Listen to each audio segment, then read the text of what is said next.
Pembangunan jembatan layang atau flyover Simpang Bandara Tanjung Api-Api saat ini terus dikebut. Pembangunan flyover ini ditargetkan selesai Maret 2018 bersamaan dengan jembatan Musi 4 dan Musi 6.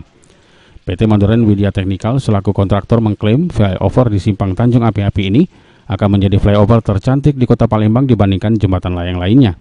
Jembatan layang yang juga mendukung Asian Games 2018 akan menjadi jembatan layang tercantik di Palembang dikarenakan seperti Simpang Susun Semanggi. Selain itu, flyover ini juga dekat dengan bandara. Begitu tamu datang dari luar melalui bandara, langsung dapat melihat flyover ini. Flyover dengan panjang 410 meter ini juga mampu menahan beban hingga ribuan ton. Mengingat di daerah tempat pembangunan jembatan layang ini adalah tempat berlalu lalang kendaraan bertonase ratusan ton. Pengerjaan jembatan layang ini terbilang cukup rumit karena bersinggungan dengan pengerjaan LRT.